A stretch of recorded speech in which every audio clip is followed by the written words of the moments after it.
नमस्कार दोस्तों, हम आज एक अच्छा सा आपके लिए टॉपिक स्टार्ट कर रहे हैं जिसका ऐसी थ्योरी में हम पढ़ने वाले RLC परिपात। इससे पहले हम समझेंगे RLC, इन तीनों चीज़ों को पढ़ेंगे कि इसमें धारा किस प्रकार से लेग करती है, किस प्रकार से लीडिंग करती है।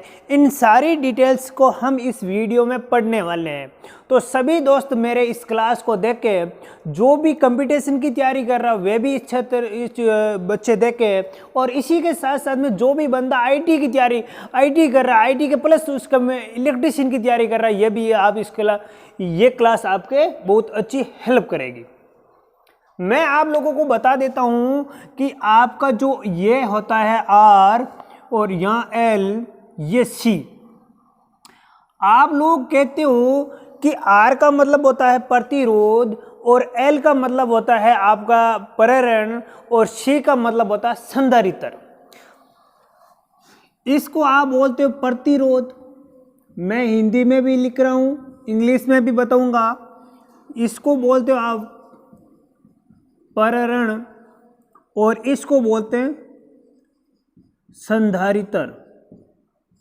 ठीक है, आप लोग यहां पर मैं बात करूं कि इनके अंदर जो धारा है वह किस प्रकार से प्रवाहित होती है, तो आप लोगों को ध्यान में रखना है कि यहां पर जो धारा है वह किस प्रकार से प्रवाहित करेगी। और आपको याद रखना है कि यहां पर जो धारा है एक ही दिशा में, जैसे वोल्टेज आगे चल रहा है, ये अपने I और V, इस प्रकार से जो धारा प्रवाहित कर रही है, यानी शुद्ध परिपथ जो शुद्ध प्रतिरोध है उसके अंदर से प्रकार से धारा प्रवाहित कर रही है। किसी प्रकार के नहीं तो लेगिंग करेगी, नहीं किसी प्रकार के लीडिंग करेगी, यानी इसका जो पावर फैक्टर होता है वह एक ही होता है। मैं सारी एक सारणी में समझाऊंगा। इसका जो पावर फैक्टर होता है जिसकी धारा इसमें क्या करेगी, एक ही, या आप उसको बोलते हो यूनिटी। क्या बोलते हो, यूनिटी, या आप इसको इस प्रकार से याद रखें। मैं एक बात बोलूं कि आप लोग समझ रहे होंगे कि प्रेरण क्या होता है। प्रेरण की परिभाषा मैंने पीछे वाले वीडियो में बताई, याद है? मैंने कहा है कि मेरे पास एक वाइंडिंग है, उस वाइंडिंग में मैंने सप्लाई दी, और उस सप्लाई दी तो एक मेरे पास दूसरी वाइंडिंग थी, ऑटोमेटिक उस वाइंडिंग में सप्लाई आ गई, उसी को मैंने प्रेरण का। देखो, प्रेरण का मतलब आप क्या बोलते हो, इंडक्टेंस बोलते हो। आप इसको क्या बोलते हो, इंडक्टेंस बोलते हो, प्रेरण आप ये बोलते हो। यहाँ पर मैं बात करूँ कि जब प्रेरण में आप इसको L से डिनोट करते हो तो धारा किस प्रकार से चलती है। इसमें बेटा धारा यहाँ पर इसके वोल्टेज और यहाँ चलता है धारा, और ये 90 डिग्री क्या करती है, धारा से पहले क्या करती है भाई, लेगिंग करती है। मैं यहाँ बता रहा हूँ 90 डिग्री ये धारा आपके लेगिंग करती है, लेगिंग करती है। अब मेरी बात आपको समझ में आ गई होगी कि यहाँ से जो धारा है वह यहाँ जो धारा है वोल्टेज से पीछे है, और यहाँ वोल्टेज क्या है, यहाँ वोल्टेज क्या है, आगे है। जहाँ वोल्टेज आगे चल रहा, देखो जहाँ पर भी, यहाँ पर मैं लिख दूं, आपको दिखाई दे रहा होगा, जहाँ वोल्टेज आगे चल रहा है जबकि धारा पीछे है। आप इस कंडीशन को आप क्या बोलोगे, इस कंडीशन को आप बोलोगे लेगिंग बोलोगे। तो आपसे पूछा जाए कि प्रेरण होता है जो हुए उसके अंदर धारा किस प्रकार कार्य करती है, वह लेगिंग सिद्धांत पर करती है। लेगिंग सिद्धांत वह होता है जिसमें वोल्टेज आगे चलता है जबकि धारा पीछे चलती है, उसे हम लेगिंग कहते हैं। यह परिभाषा मैंने पीछे वाली क्लास में आपको सिखाई थी। ठीक है, इसके बाद में मैंने एक चीज बोला था संधारित्र, या आप बोलते हो इंग्लिश में कैपेसिटर। और कैपेसिटर बेटा वही होता है जैसे आपकी चक्की में डालते हो बड़े से, या आपने पंखे में भी डालते हो, या आप कहीं में पानी की मोटर में डालते हो, कि सफ़ेद कलर के, काले कलर के, ये कैपेसिटर होते हैं, उसको संधारित्र बोलते हैं। मैं इसकी बात करता हूँ ये कार्य कैसे करता है। मैं कह रहा हूँ इसके अंदर यहाँ पर आ जाएगी आई, यहाँ आ जाएगा वी, और यहाँ से अपने जो धारा है वे ले करेगी 90 डिग्री। और ये जो 90 डिग्री करेंगी यानी वोल्टेज से आगे धारा चले, उसको हम बोलते हैं लीडिंग। क्या बोलते हैं? लीडिंग बोलते हैं, लीडिंग पावर फैक्टर। यानी इसको हम बोलते हैं, इसका जो पावर फैक्टर होता है वह लीडिंग होता है। आप लोगों को याद रखना है कि पावर प्रेरण का क्या होता है, इकाई होता है, जबकि देखो संधारित्र का इकाई होता है, प्रेरण का लैगिंग होता है, संधारित्र का लीडिंग होता है। कैसे होता है सर? इधर देखो, यानी V का मतलब होता है यानी वोल्टेज क्या चले, पीछे चलते हैं, वोल्टेज पीछे से धक्का दे रहा है, और आगे कौन चले, धारा आगे चले। इस कंडीशन को ही हम क्या कहते हैं, यानी लीडिंग कंडीशन कहते हैं। और यह कंडीशन किस में लागू होती है? तो आप बोलोगे सर ये संधारित्र में लागू होती है। आप लोग इस प्रकार से याद रख सकते हो, नहीं रख सकते? तो आगे देखते हैं। जस्ट इसके बाद में मैं आपको पूरी डिटेल बता रहा हूँ किस प्रकार से आपको याद रखना है, यहाँ पर समझने का प्रयास करें। अभी देखते हैं कि यहाँ पर मैं आपके सामने शुद्ध आर परिपथ, शुद्ध आर एल परिपथ, शुद्ध आर अपने पास में आर एल सी परिपथ के पूरे डाटा लेकर आया हूँ। आप लोगों ने इससे पहले वाला जो वीडियो देखा है तो ये चीज़ें बहुत आसान से समझ में आ जाएगी। इससे पीछे वाला वीडियो नहीं देखा है तो आसानी से देख के पहले उसको देखने के बाद में सेकंड वीडियो को देखे, सेकंड वीडियो के बाद में इस थर्ड वीडियो को भी देखे, तब आपको ये डिटेल पूरी समझ में आ पाएगी। मैंने यहाँ कहा है कि यहाँ शुद्ध मेरे पास एक आरसी परिपथ है जिसका पावर फैक्टर cos फाई 0 है, यानी उसका आपका मान यूनिटी 1 होता है।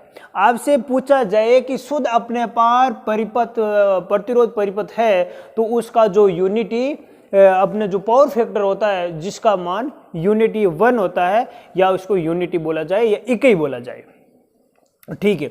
मैं एक बात आप लोगों को बता रहा हूं कि शुद्ध आर परिपथ, शुद्ध आपने पढ़ लिया, शुद्ध एल परिपथ है तो अपने पास यहाँ जो थीटा 90 डिग्री, जो कोस फाई का मान आपके सामने 90 डिग्री है तो उसका मान आपको कोस फाई 90 का मान 0 होता है, इसलिए उसका मान लैगिंग होगा।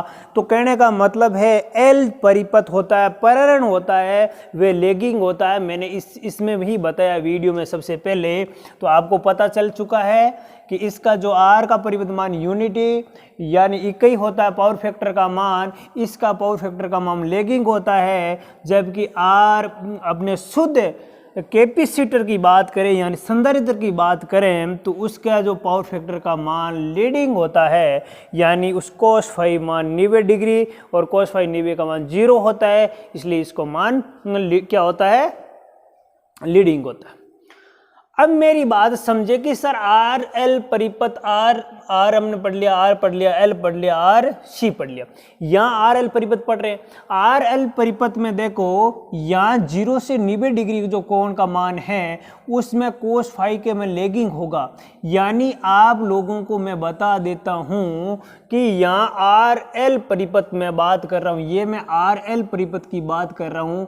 यहाँ इसको आप याद रखना कि एल है, और एल जिसमें आपको एल किसको बोलते हैं, प्रेरण को बोलते हैं। और प्रेरण में जो मान होगा वह चाहे आपको आर एल पूछा जाए और आर एल आया तो इसका मतलब क्या होगा, लैगिंग होगा। क्या होगा, लैगिंग होगा। मैं यहाँ एक बात कह रहा हूँ, आर सी पूछा गया तो अपने पास यहाँ सी आया है, तो सी का मतलब कैपेसिटर होता है और कैपेसिटर का मान मैंने क्या बोला है, लीडिंग होता है। आपसे कभी भी देखो आर एल आर एल पूछा जाए या आर सी पूछा जाए, सी एल का आपको लास्ट वाली चीज़ का ध्यान रखना है कि उसमें कौन सा हो रहा है, तो वही डाटा वे सेम आएगा। तो आपका मेरे ख्याल से ये चीज़ समझ में आ गई होगी। मैं एक बात बता रहा हूं कि हमारे पास ये दोनों चीज़ें समझ में आ गई। इसके बाद मेरे को आर एल सी परिपथ देखते हैं, जिसके अंदर यहाँ आर देखो एक्स एल और एक्स सी है, ये रिएक्टेंस, ये प्रतिरोधकता है, ये प्रतिरोध्य है, जिसके अंदर ये क्या करते हैं, इसका काम क्या होता है, एल का एल होता है ना प्रेरण, और प्रेरण के अंदर जो बाधा उत्पन्न करते हैं उसको एक्स से डिनोट करते हैं, कैपेसिटर में जो बाधा उत्पन्न करे उसको एक्स से डिनोट करते हैं। तो इसलिए हमने क्या लिख दिया, एक्स एल और एक्स सी। यहाँ पर हमने यानी इंडक्टिव रिएक्टेंस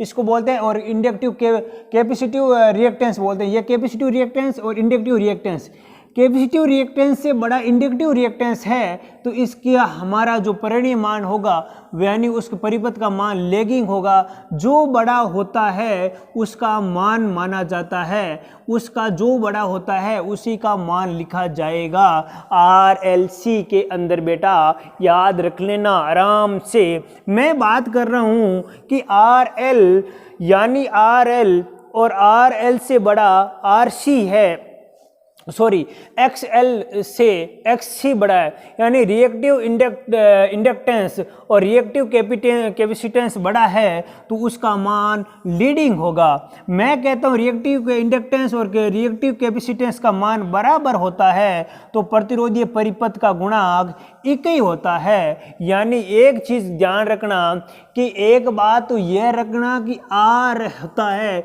उसका एक ही होता है, ये पावर फैक्टर एक ही होता है। एक चीज़ और याद रखना बेटा कि अपने पास में एक्स एल बराबर एक्स सी है, एक्स एल बराबर एक्स सी है, तो उसका भी पावर फैक्टर आपका एक ही होगा। याद रख लेना दोनों चीज़ें। बाकी मेरे ख्याल से ये आपको चीज़ आसानी से समझ में आ गया होगा। ये आप स्क्रीनशॉट ले सकते हो और हमेशा के लिए आप याद रख सकते हो। आपको वीडियो कैसा लगा और आपको इस चीज़ में कितनी जानकारी मिली है, और यह जानकारी मुझे सारी कमेंट बॉक्स में ज़रूर दें। आप अपने दोस्तों को ज़्यादा से ज़्यादा इस वीडियो को शेयर करें और सब्सक्राइब करें, और लोगों को बताएं कि यहाँ पर आपको आसानी से चीज़ें समझ में आ रही है। थैंक यू दोस्तों, जय हिंद।